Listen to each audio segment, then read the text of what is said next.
Hola, ¿qué tal? ¿Qué tal? ¿Cómo le va? Buenas tardes. Voy a estar con el doctor Vicente Casas en un minuto nada más, porque el tema es, naturalmente, la reforma parcial de la Constitución impulsada por el gobierno, y quién mejor para un análisis, diría yo, objetivo y con solidez, que el que puede ofrecernos el doctor Vicente Casas, que va a estar en un minuto aquí con nosotros. Me animé a hacer algunas interpretaciones de lo que significa esta iniciativa impulsada por el señor Morales. Creo, en primer lugar, que esto es una nueva pieza publicitaria impulsada por el señor Morales, que se llama Reforma de la Constitución, en su loca carrera por instalarse en el escenario nacional. Ahora, fundamentalmente, quiero destacar dos aspectos que son una obsesión para el señor Morales. En primer lugar, intenta con esta operación política, que le va a salir una fortuna a usted, seguramente, porque, digamos, la elección de convencionales tiene un costo, lo va a pagar usted. Morales intenta con esto terminar un doble blindaje. El primer blindaje tiene que ver con el copamiento del Superior Tribunal de Justicia con sus amigos, para amortiguar futuras causas en su contra o en contra de alguno de los amigos del poder, teniendo en cuenta la fenomenal deuda en pesos y en dólares que tiene la provincia, que a mi criterio es impagable, pero además impulsa otras medidas, como por ejemplo el Consejo de la Magistratura, luego de haber hecho el trabajo sucio, entiendo yo, en el Superior Tribunal de Justicia, ahora también impulsa este instituto. Además se mostró preocupado por la calidad de los jueces, cuando durante todo este tiempo los ha elegido a dedo. Podría haberse autolimitado y no lo hizo. Además, ahora no sirve el actual sistema de selección de jueces. Antes era maravilloso, ahora no sirve, por eso quiere el Consejo de la Magistratura. Quiere acelerar las causas. Pregunto, ¿qué pasa con la mega causa? No tenemos novedades. No sabemos en qué freezer está en el Palacio de Justicia. El segundo blindaje es ponerle un cepo a la calle o una mordaza a la calle. ¿Y por qué digo esto? Como consecuencia del vaciamiento general de todos los ministerios, cuyos presupuestos han sido chupados por la cuenta única para pagar deuda y para financiar la campaña presidencial de Morales, ha desfinanciado a los ministerios, en consecuencia no tienen cómo accionar, y esto se ve reflejado en la ausencia frente a los problemas que demanda la gente. Y este escenario va a generar, me parece a mí, un incremento de las protestas sociales. Se vienen tiempos muy complejos para la provincia de Jujuy, y para ello además le da rango constitucional al derecho a la protesta, amparándose en Naciones Unidas o algo por el estilo, y habilita el cobro de multas por contravenciones que afectan a la paz social. Además intenta blindar a los supuestos candidatos, que si son los que yo pienso, no tienen envergadura para contener una protesta social o episodios de protestas sociales que se van a venir en el futuro. Entonces necesita blindarlos. ¿Se da cuenta? Porque la idea es la continuidad del radicalismo en el poder. Además, Morales pretende institucionalizar la paz y el orden para que no le investiguen los, zafarranchos que ha generado durante todos estos años en su gobierno. Pero hay otras hipótesis, por ejemplo la del senador Guillermo Snopek, que dijo: la estrategia es no tocar el artículo que habla de la reelección para que luego la justicia interprete que este es el primer mandato del señor Morales a partir de la reforma. Atenti con eso. Ahora, una advertencia al margen. Todos los terceros mandatos terminan mal. Les recuerdo el caso Angelos en Córdoba. Tercer mandato terminó al frente del tribunal. Se tuvo que ir antes del poder. Y además este curioso giro dramático hacia la institucionalidad de Morales. Ahora quiere democratizar los municipios, después de haberlos desestabilizado durante todo este tiempo, retaseándole el tema de la coparticipación que tampoco le incluye dentro de la reforma. El caso Perico, fíjese, a De Marco le deben una montaña de plata, como consecuencia de haber opinado distinto.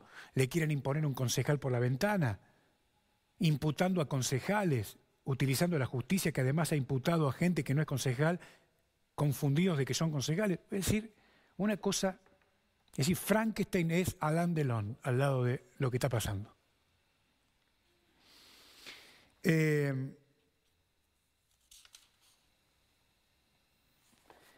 La urgencia de la reforma, me parece a mí,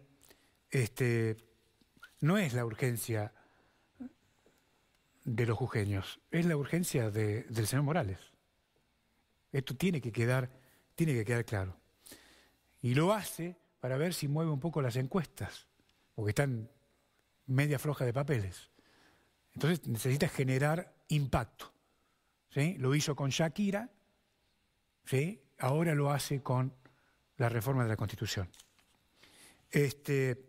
Morales dice que se acabó la era de la impunidad. Yo tengo algunas preguntas y ya voy con el doctor Vicente Casas.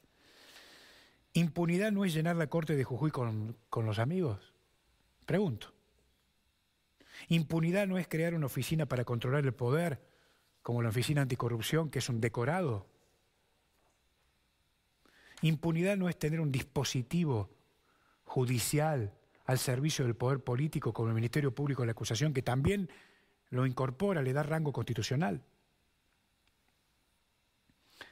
Impunidad no es intentar copar el Tribunal de Cuentas, como lo intentó en su momento el señor Morales, para no rendirle cuentas a nadie.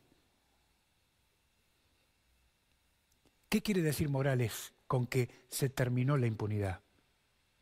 Se lo podrá decir a los porteños, pero a nosotros nos quiere hacer creer semejante cosa. No nos subestime. En un minuto vuelvo y conversamos con el doctor Vicente Casas.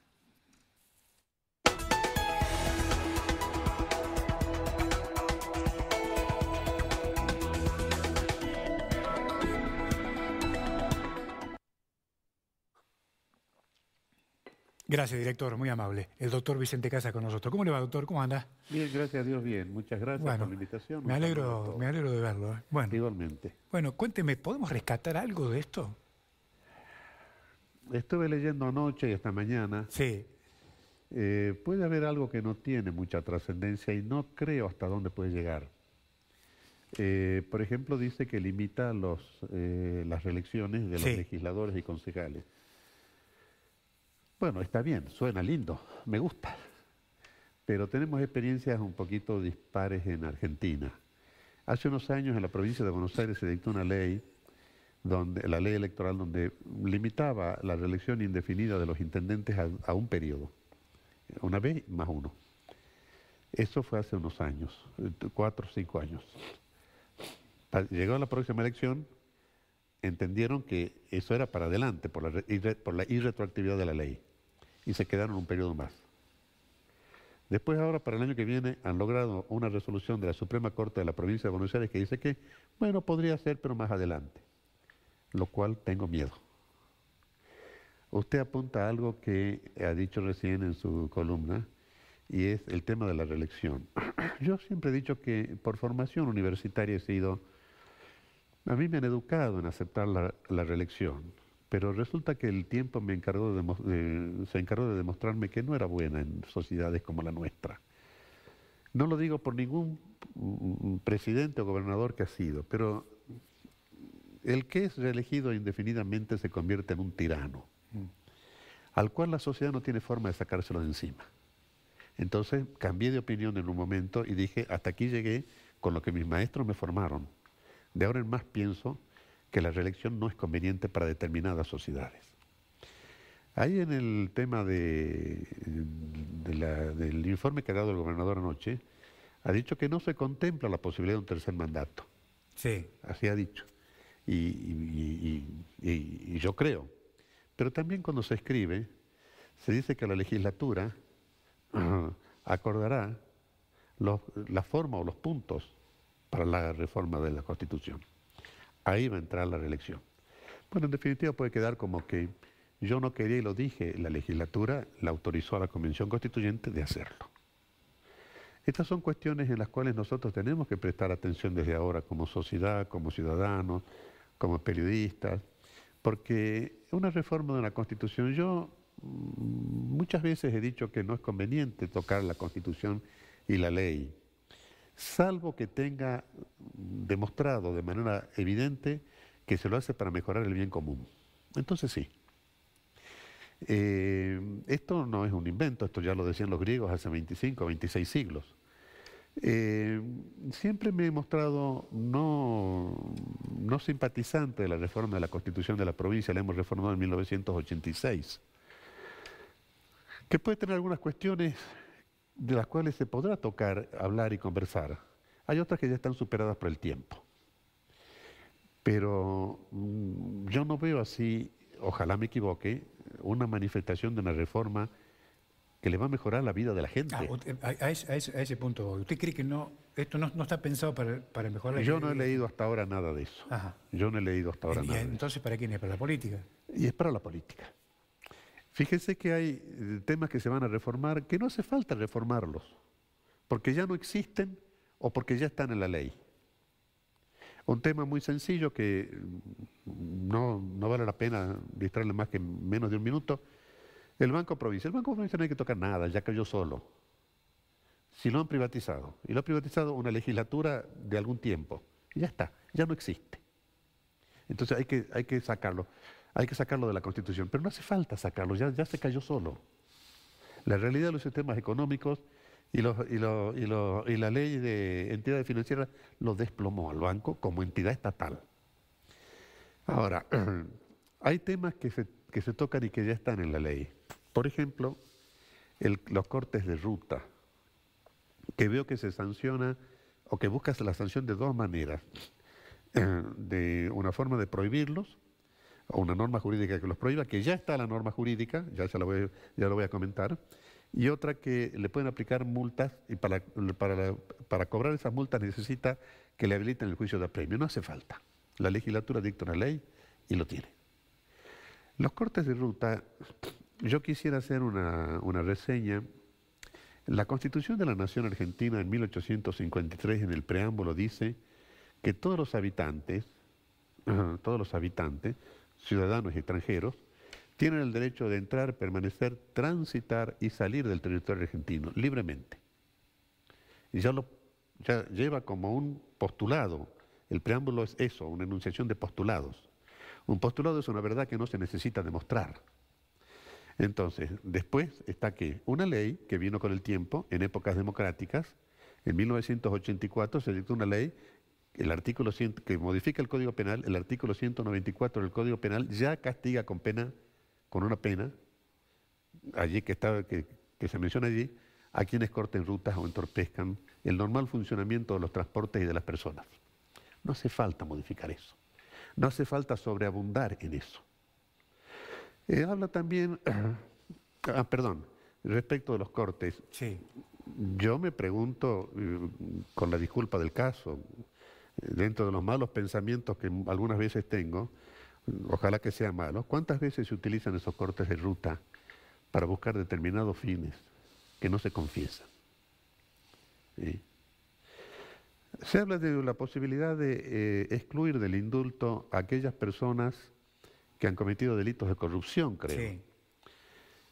Bueno, el indulto es una institución que nos viene de tiempo inmemorial. Se pierde en la noche de la historia de cuando nos viene.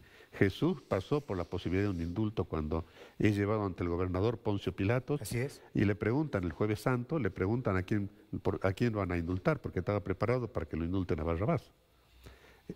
Los judíos acostumbraban a indultar un preso en la Pascua. Bueno, terminaron los 3 en la cruz. Ya viene desde más de 2000 años esto. Ahora, la doctrina del derecho público se ha preocupado mucho en el mundo por decir que el indulto no puede ser reglamentado. Hay un autor de derecho administrativo que aquí en Argentina lo ha escrito hace muchos años, ya ha fallecido.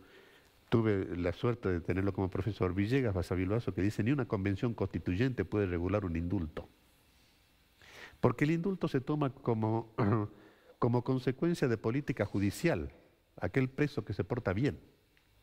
Es cierto que el Poder Ejecutivo Nacional y Provincial se ha fijado límites, porque lo han querido. ¿Qué sabe el presidente de la Nación, el gobernador de la provincia, de los presos que hay? No, la ley no le exige que sepa de ellos. Pero sí el director de institutos penales que le sugiere. Acá hay un caso particular que sí sabe. Bueno, sí. Y está apuntado a eso, digamos. Bueno, entonces, esa comisión de indultos es sugerencia al gobernador. ¿Sí? El gobernador da la política para indultar o conmutar penas, pero no es para llevarlo a la Constitución porque no va a valer como norma jurídica de acuerdo a la doctrina del derecho público que nos da. Dice que se prohíbe la ley de lemas. Sí. Las constituciones occidentales, especialmente las de América, son constituciones otorgadoras de derechos. No limitan, no prohíben. Entonces, ¿qué miedo habrá a la ley de lemas? Si la expresión popular es la máxima manifestación de la soberanía, entonces dejemos que se manifiesten como quieran. Claro, podemos tener alguna mala experiencia de gobernadores que no han podido gobernar por la ley de lemas claro. O con la ley de lemas. Mire, en la década de los años 30 hubo 2 gobernadores que tampoco pudieron gobernar porque tenían la legislatura en contra. Raúl Bertrés y Arturo Pérez Alicedo. Y tuvieron miles de problemas con la legislatura, pero supieron sobrellevar las circunstancias de la política. Pero eran personas, gobernador y legislatura, que anteponían a todas las decisiones y a toda la ley el bien común. Entonces sí. Nosotros no tenemos en esta manifestación, por ejemplo, he leído también, reclama autonomía de la provincia. Sí. ¿Sabe cuándo vamos a tener autonomía? ¿Sabe cuándo vamos a lograr la autonomía? Cuando dependamos económicamente de nosotros mismos. Lógico. Nosotros somos un país federal. Reclamar autonomía ahora que lo hemos discutido, desde 1810 hasta 1853 íbamos a ser unitarios o federales, y ahora volvemos a reclamar si vamos a ser autónomos o no. Doctor, perdóneme, ¿qué requiere una provincia para ser autónoma? Primero que nada. Bueno, lo que la Constitución dice. Se dan sus propias autoridades, se rigen por las leyes que se dictan. No lo dice, pero el sentido común nos dice que vivan con lo que ustedes tienen. Pero si vemos que el gobernador, no varios atrás, cada rato viajan a Buenos Aires o mandan al ministro de Economía en búsqueda de mejores dineros o presupuestos para las arcas. Es que quizás hay un problema que no se dice y también podemos conversarlo. Quizás alguna provincia, nosotros hoy, en el pasado, hemos gastado de más. Bueno, esto hay que corregirlo. Se habla de los tratados internacionales y se menciona los tratados de la mujer, se lo dice como igualdad de género. Sí. Y los derechos del niño. Los tratados internacionales son facultades que las provincias han cedido a la nación, por eso son internacionales, no lo firma la provincia, lo firma la nación. Y estos 2 tratados ya están en la Constitución, en la reforma de 1994. Los tratados de no discriminación de la mujer y los tratados de los derechos del niño. Son 10 tratados que se incorporaron con el rango constitucional que dice el artículo 75, inciso 22, nada más. Entonces, después se incorporaron 2 más, son 12 hoy en día. Entonces, si eso ya está, lo que tenemos que hacer es cumplir ese tratado. Correcto. No hace falta reunir una constituyente para que diga, esto está bien, porque ya está bien desde 1994, en la reforma de la Constitución de la Nación que se hizo. Entiendo. Se habla usted mencionó recién el Consejo de la Magistratura en la Justicia. Sí. Bueno, siempre la elección de un juez es una tarea difícil para toda sociedad, especialmente la selección de un juez en lo penal, porque se deposita en sus espaldas la pesada carga de juzgar la conducta de sus semejantes. Bueno, el Consejo de la Magistratura en la Nación ha sido creado en la reforma de 1994 y ha tenido sus fallas. Sí. Varias veces. Entonces, ¿vamos a transitar el mismo camino? No. Estos son temas para conversarlos. Yo creo que esto de sacar la reforma de la Constitución, yo creo que lo dije recién, no he sido tan proclive nunca a reformarlo, pero bueno, ya la decisión política está tomada, parece que los diputados que necesitan a la legislatura ya están, Pero perdóneme, lo detengo un poquito en el tema de la selección de los jueces. Usted, Sí. usted fue candidato a gobernador. Sí. Si a usted le hubiera tocado definir, como está planteado hoy el sistema, si hubiera autolimitado, Sí. Sí, Sí, ¿no es sí, sí, cierto? sí, sí.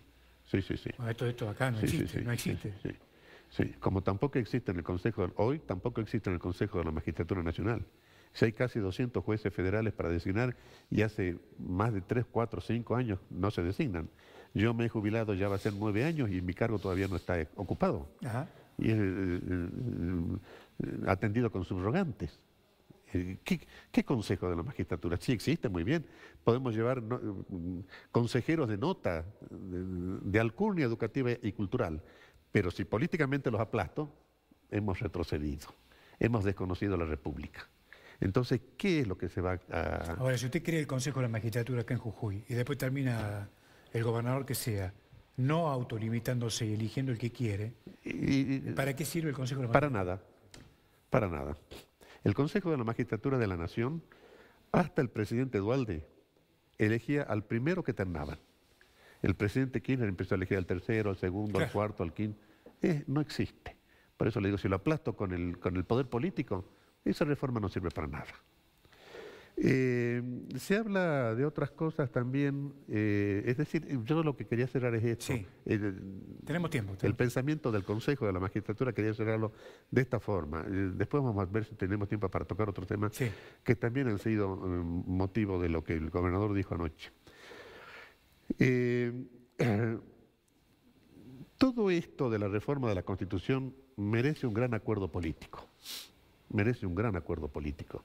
Como lo fue en la historia de las reformas de la Constitución argentina. De la primera reforma, algunos dicen que no es reforma, es la de 1860. En adelante hasta la última de 1994. Salvo la de 1949, que fue una reforma total de la Constitución. Pero merecieron un acuerdo, vamos a modificar esto. Cuando el presidente Menem se pone de acuerdo con el expresidente Alfonsín y firma el Pacto de Olivos, dice, vamos a modificar esto. Aquí no veo eso. No, claro. Aquí no veo eso. ¿Se da cuenta? Entonces, esto de que nosotros por allí nos encontramos con situaciones en las cuales, en esto me voy a referir un poquito al gobierno nacional, al presidente Alberto Fernández. Dice, nosotros necesitamos dialogar. Vaya descubrimiento. El hombre viene a este mundo, entre otras cosas, a dialogar, para buscar acuerdos de convivencia, para buscar acuerdos políticos en la familia, para llevarnos bien. Dialoguemos. Entonces, viajan bajo ese título, nada más que título. Pero si después mando a la patota a la misa, Claro. a realizar actos de prepotencia, ¿de qué diálogo me están hablando? ¿Qué hubiera pasado si la oposición hubiera ido a misa? No sé si alguno salía vivo. Son temas que hay que tocarlos con un poquito más de serenidad y de seriedad. Habla de los pueblos originarios. En esto hemos tenido un vuelco importante en la reforma de 1994 de la Nación, que también está en la Constitución de la Nación. No hace falta tocar eso. Nosotros teníamos en 1853, cuando decía la Constitución, establecer un trato pacífico con los indios y procurando la conversión de ellos al catolicismo. En el 94 decimos, no son indios, está perfecto, está bien. Indios fue de un error de Cristóbal Colón, que él creyó que había llegado a las Indias, nada más.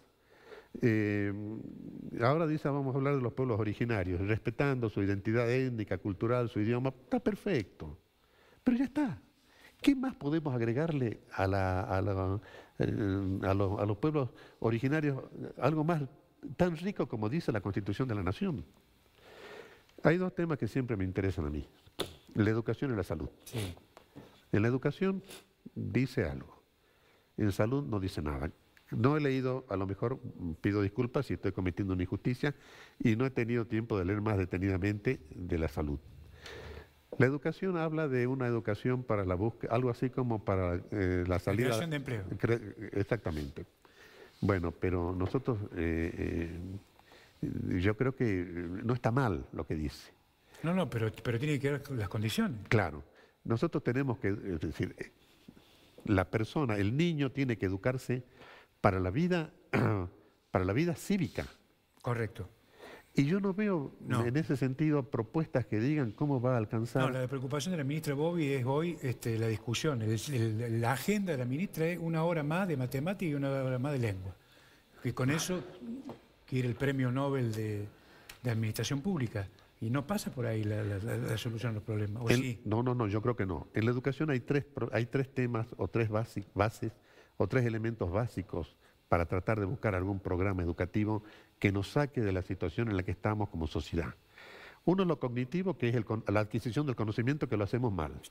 Me autocritico porque soy docente de la universidad. Lo otro es lo espiritual, que lo hemos olvidado y usted trató muy bien en la última visita que lo hicimos, que hemos estado en esta mesa. Y el tercero sería lo afectivo. El maestro tiene que educar con cariño. Claro. Lo hemos olvidado. Lo hemos olvidado. ¿Cuántos maestros podemos haber tenido en la vida que no nos acordamos lo que nos enseñaron? Pero lo que pasa es que si el Estado lo maltrata, ¿cómo hace para hacer la devolución a los chicos? Claro.